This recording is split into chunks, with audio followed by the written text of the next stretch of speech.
It's Mr. Mark Black. And Jay Felice. Thanks for joining us. So we are coming at you guys with news this week, okay? So happy belated Halloween to everybody. I know everybody saw all the costumes going on, but before we get into all that, we just want to say a huge RIP shout out to Sean Connery. Another living legend has passed. Everybody knows him as the best James Bond and Indiana Jones and all these things. So his legacy will live on, everybody. So RIP to another legend. Moving right along, Jay, tell them about the Halloween costumes that we saw going on. Honey, let me just tell you, Halloween. First of all, let's start off with this year's Queen of Halloween. And I'm deeming her Queen of Halloween because this chick dressed up as everything. She was everything. Ciara came through, honey.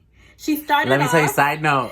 I think this year, Ciara officially dethroned Miss Heidi Klum.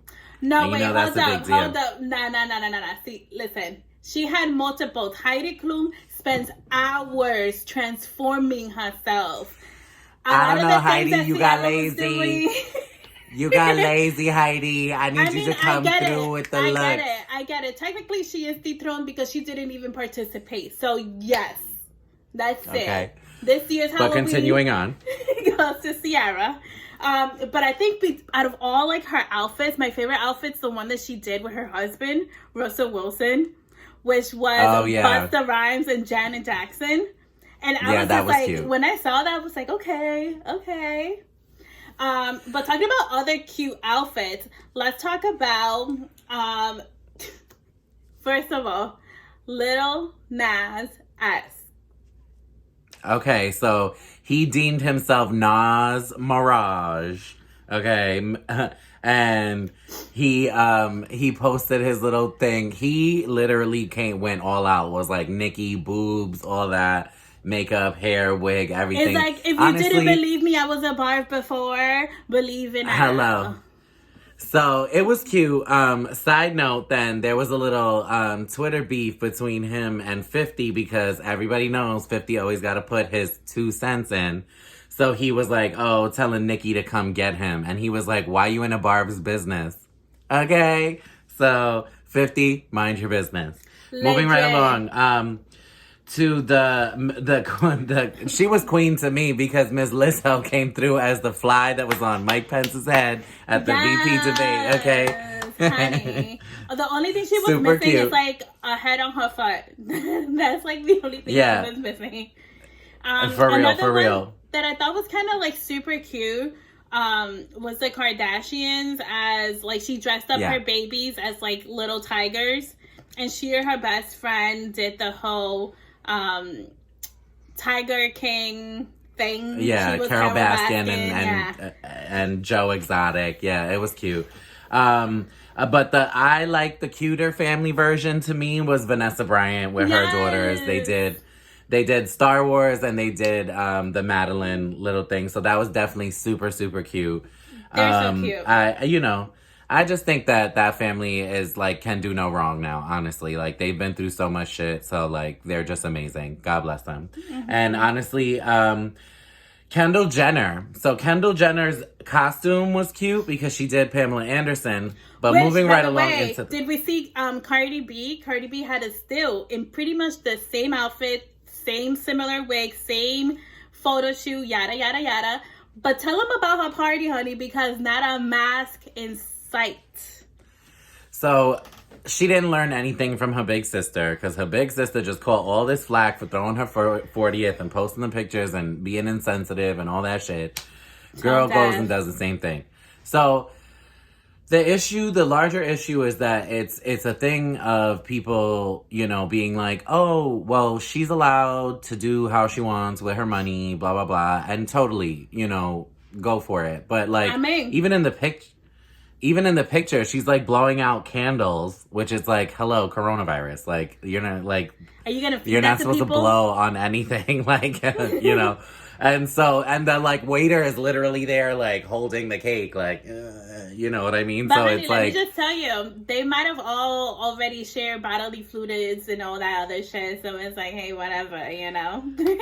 and listen, with that family, we don't know, but in that At all. realm of familyhood, okay, Kylie's ex, Travis Scott, got pretty much bullied off of IG because he put on, an official Batman costume. Like, it's legit, like, It's hot. like It's hot, like it's molded. It's hot. yeah, it's like movie level, like, costume. It was just brown. And so everybody came to him, came for him, was calling him, like, Choco Man, Roach Man, like, all these, like, messed up names. Which so, I told Mark, weak man. You let all these shums, all these schmucks drive you off honestly, your page. It's weird to me. Like, I feel like I don't necessarily like that he was bullied off of Instagram, but at the same time, I'm like, it wasn't even that harsh. Like, I feel like people have said, like, way worse shit. So, Definitely I don't know. him maybe, about him. maybe his moon is in Mars and, Honey, whatever. He's feeling extra sensitive. Dude, moons and Mars. Still, we're staying still within that family. The weirdest thing was going back to Kim's 40th birthday. Kanye gifted her a hologram of her dad. And that wasn't just the weirdest thing. No. Because first of all, we all know these things cost thousands of dollars to do. So it's like another thing, which was like, oh, like you couldn't spend money on another thing, That aside, the dad was speaking in like present terms. And being like, I watch you guys and I'm so proud of you guys. And like, I get it. And like, maybe because like I'm fortunate at the current position in time to have both of my parents. And so maybe I'll give that. Like, maybe I'm disconnected in that sense of like mourning and finding it like a beautiful thing. It's just weird. The weirdest part I figured it out. It's like some weird drama therapy thing. Because, like, what else can it be? Yeah. Honestly, to me, the whole thing was weird. The weirdest part is, like, when he had Kim's father saying that she made the best choice ever and picked, like, the best, most genius person ever in marrying Kanye. Hella fucking weird to me. Like, super weird to me. Like, but hey, he spent the money on this, so toot. Hey, toot your own horn, I guess. But tooting right along, okay, to quarantine updates on our pregnancy watch, okay. Congratulations goes out to Ashley Simpson and Evan Ross on their new baby. What's their name? So congratulations. What's their name? Ziggy Blue. Ziggy Blue, guys, Ziggy is like his personal name to me because that's my dog's name. So that's, and by no means do I mean that their child is named after a dog. It just happens to be my dog. Unless they secretly follow you and they love the name and they heard it and they were like, you know what? Okay, another thing. We just connected the dots for y'all. Okay, Ashley Simpson and Evan Ross, we caught y'all. Y'all following me and stalking me, okay? But make sure if y'all are, don't be silent. Stick around. Don't be a ghost stick follower. Around. Okay, comment, like, subscribe. Stick around for after the break. We'll be right back for you guys.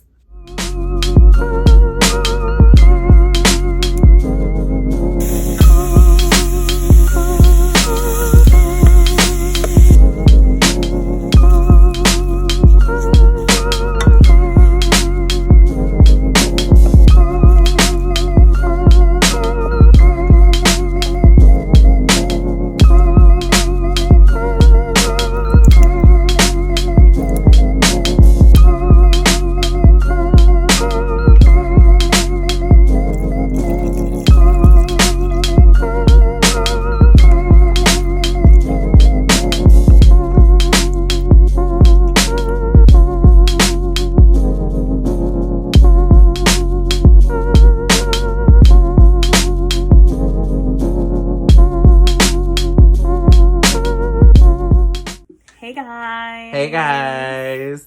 Thanks for sticking around. So jumping right into a little more serious Hollywood tea.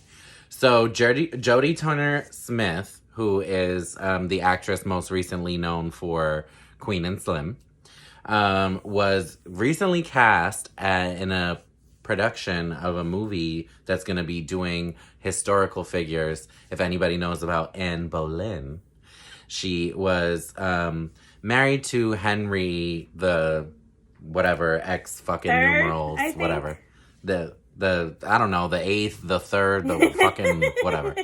So basically mad drama around that because she helped him pretty much get an annulment from his previous wife, Catherine, and whatever. So it's like a huge historical moment. It played a huge role in like England separating themselves from like the Catholic Church and blah blah. Like it was like a huge deal. So the big T is that people are mad because obviously Anne Boleyn was white, and so they're casting a black actress. Now, I say, Hey, like another historical figure, not? Aunt Marie Antoinette said, let them eat cake, okay? Because who the fuck cares, okay?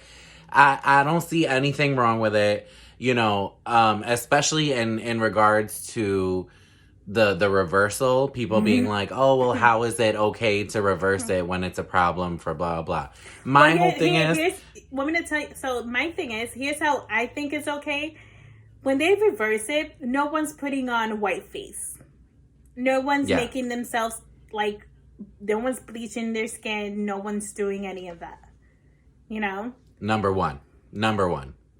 Number two is, why is it okay in certain instances and not in others? Like, literally, the most famous Broadway show right now, Hamilton, is literally about that. Like, it's a colorblind cast. Yeah, and it's like, I don't see the issue. Like, it's such a non-factor right now that it's just ridiculous that people are even mad about it. And you know what? Let them stay mad, okay? Talking about people that are mad and staying mad. Ray Fisher, okay? So we brought you this story a few weeks ago about Ray Fisher, the actor who plays Cyborg in the Justice League movies, filing a lawsuit against WB for, like, discrimination, all these things. So the update is now in the ongoing battle, he's claiming that Joss Whedon, the director, literally asked for them to digitally, like, lighten his skin. Which is crazy. That's so much money. Insane. That's so much money. That's so much money. That's so much time. That's literally so much energy given into racism. Straight up. Just like, I don't like it. Like, ridiculous. And honestly, I don't know. I don't think any normal person, let alone black person, would use their race to this extent, knowing like the current climate. Like, it just makes me more inclined to believe him because I'm like, if this turns out to not be true, like you literally betrayed like everyone. Like, you're Jussie. So, here hello. So let's hope that this thing gets resolved. Let's hope that, that he gets justice, and let's hope that everything works out and, they figure out, because Justice League didn't do too great, so they can't take any more swamping onto these productions for DC. They really okay? can't. And you know what? And if it is for drama, then honey, let it burn. Let it burn. Okay. Talking about letting it burn. Burning it all. This person, because I don't even know what to call him, this ex-officer, or is he still getting paid? He might still be getting paid.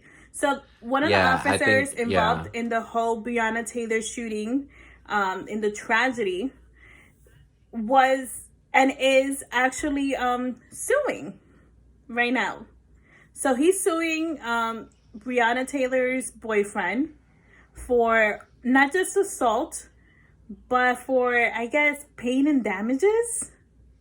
Like, what basically, the hell? He's suing him for returning fire after they executed a no-knock warrant, because of whatever ensued. It's like, any other instance of this. Like, you break into someone's home, okay, you have a warrant. They are not aware of this. I'm trying to understand. He's doing all of that, but he's saying that he's the one has emotional distress. And I'm like, yes, because you killed someone that's innocent and you got caught and everybody knows.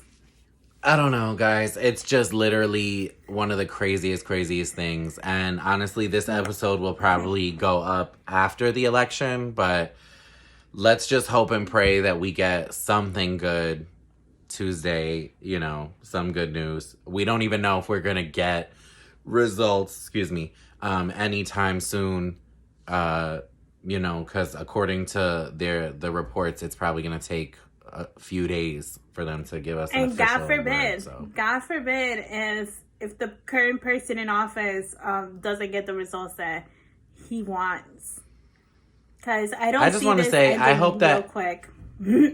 I hope that everybody out there is taking a moment to like really just like center themselves. Like a lot of us, like the you know, I don't want to sound as if I'm in support of any Trump ideals, but I am a human being and I can't just like throw away other human beings. So even those Trump supporters that I don't agree with, like, I hope you guys come up with a plan for if you guys are on the losing team, because whether it is in favor of, you know, Biden or Trump, somebody's going to lose and somebody's going to win. So everybody out there has to figure out a way to really deal with their feelings in a positive way, in a way that is not negative or putting out negativity or toxicity into the world, guys. Like, really just figure it out. Really take a moment to like center yourself, figure out what is really meaningful in the world. If 2020 has taught us anything, it's that life is so precious and it can be gone in a minute. So love each other. You couldn't have said that better. Like, life is so short. Let's make choices that would give not just us a better tomorrow, but our futures a better tomorrow, you know? And we're looking forward to more future days with you guys. Thank you guys so much for tuning in. We'll see you again on the next episode. Later.